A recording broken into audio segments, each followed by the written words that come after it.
Political heavyweights are on the campaign trail this weekend with just 10 days to go before the midterm elections. Barack Obama, President Biden, and Donald Trump fanning out across the country in the final days of the campaign. Yeah, Obama is on a 5-state tour to rally support for Democrats. He campaigned in Georgia on Friday, in Wisconsin and Michigan yesterday, along with incumbent Democrat Governor Gretchen Whitmer. Leaders like Gretchen Whitmer are working to make sure cars are being built and high-tech manufacturing is being done right here in Michigan instead of China.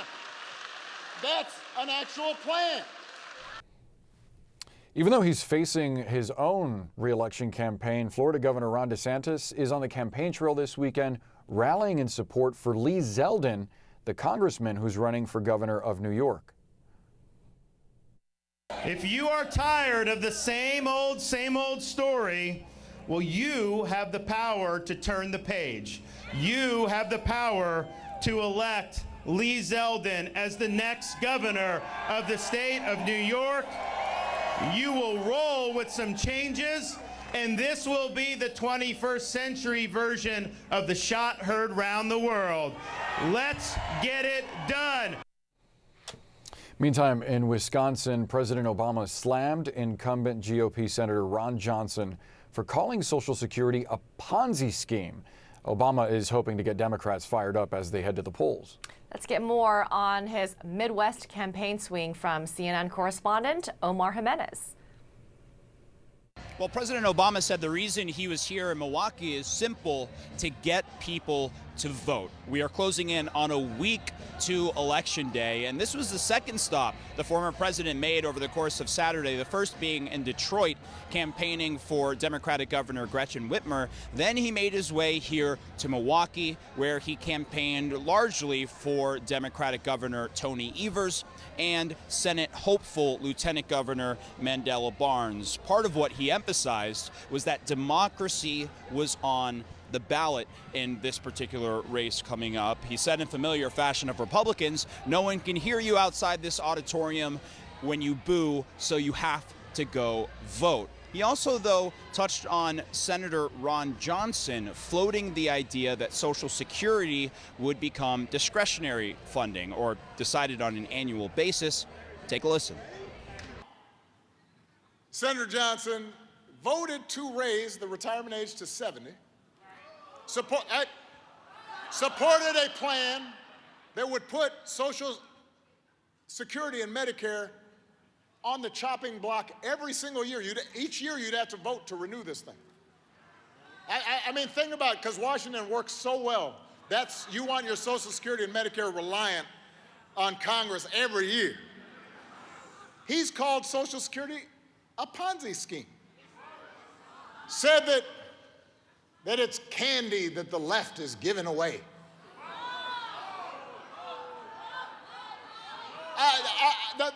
The point is, some of you here are on Social Security. Some of your parents are on Social Security. Some of your grandparents are on Social Security. You know why they have Social Security? Because they worked for it. They worked hard jobs for it. They have chapped hands for it. They had long hours and sore backs and bad knees to get that Social Security. And if Ron Johnson does not understand that, if he understands giving tax breaks for private planes more than he understands making sure that seniors who've worked all their lives are able to retire with dignity and respect, he's not the person who's thinking about you and knows you and sees you, and he should not be your senator from Wisconsin.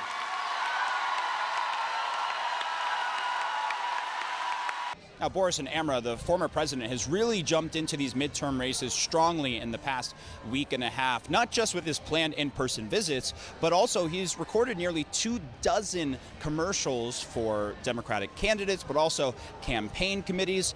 In this particular race, the Senate race here in Wisconsin, Democratic candidate Mandela Barnes and incumbent Republican Senator Ron Johnson, polls have shown there's no clear leader in this race. It's that close, but both of them have campaigned on the country being on the line, partly because whoever wins that race will help control the entire U.S. Senate. Over October, Barnes has outraised Johnson just about 3-1 over the course of, again, October to this point, and Barnes is hoping that Obama's visit can help keep that momentum going. Boris, Emma? Omar, thank you. The Republican candidate in the race for New York governor gets a boost from Florida Governor Ron DeSantis. DeSantis rallied supporters of Lee Zeldin during a campaign stop in New York. Polls show that New York governor's race is tightening. Kathy Hochul, the incumbent, had a big lead in the summer, but it has become a very contentious race as crime becomes a major focus of the campaign. We get details now from CNN's Gloria Pazmino. Boris, Amara, Lee Zeldin relying on some big Republican heavy hitters. Florida Governor Ron DeSantis, a potential presidential contender in 2024, coming all the way out to Long Island to stump alongside Lee Zeldin, who has been mounting a pretty significant challenge to the incumbent Governor Kathy Hochul. That race has become uncomfortably close for Democrats in the last couple of weeks. According to some polls, Lee Zeldin is just within single digits of Governor Hochul's lead, and that has Democrats very, very worried. Now, we have seen a lot of enthusiasm and concern here on Long Island, and mainly around the issue of public safety, and that has been a key part of the Zeldin campaign. Now, Governor Kathy Hochul, for her part, spent the day in Erie County. That's very much her backyard. She cast her early vote in Buffalo and was asked about what she thought about Ron DeSantis coming all the way out to New York to campaign with Zeldin. He can come here, he can stand here, but he will not change the core and the essence of who New Yorkers are. And I feel very confident that Democrats will turn out. When Democrats turn out, we will win. Now, you hear Governor Hochul talking about turnout there, and that is actually going to be key should she be able to win this race. New York has not elected a Republican governor in 20 years, but when it comes to turnout, that's what she's going to need most. She's going to need Democrats to go out to the polls. They outnumber Republicans here in the state, but it's really going to come down to enthusiasm and people being willing to go out there and vote for her. I spoke to a voter earlier who told me that she just wasn't that familiar with Kathy Hochul because she'd only been in office for just 14 months. So that is certainly one of the challenges that the incumbent governor seems to be facing. But in the last couple of weeks, she has been drumming up support and trying to convince voters that she can pull this off. Amra, Boris? Gloria Pazmino, thank you so much. Let's dig deeper on some of these midterm races. Joining us now to share his insights, Politico White House reporter Daniel Littman. Good morning, Daniel. Great to see you bright and early on a Sunday. We're only 9 days out. Yeah, we're only 9 days out from Election Day. What stands out to you in the polling data across the country about what we might see on election night? I think what stands out is that Democrats wish that this election was held in August when they had the headwinds at their back.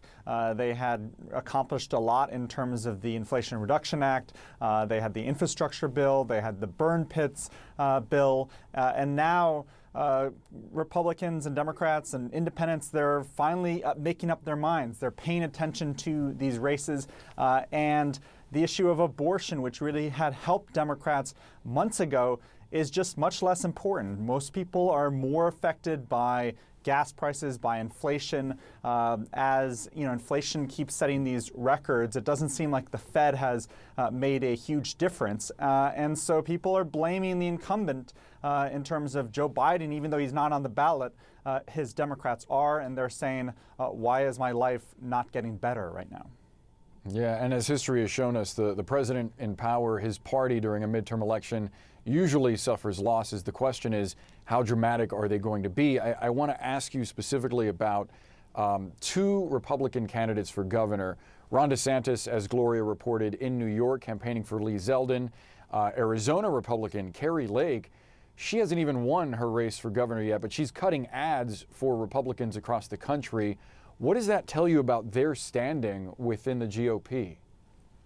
Well, it tells me that they're rising stars, and even though they have their own competitive races, it's not sure things that they would win, but they're very likely to win, that they are trying to increase their national profile, that they are very high in demand from Republicans across the country. There was thousands of people at that rally for Ron DeSantis and Lee Zeldin, and so they want to be kind of racking up the favors from other people around the country. And so, these are rock stars in the Republican Party, and they're heavily in demand. And so I think that, you don't see Trump rallying out for Lee Zeldin because he isn't very popular in New York.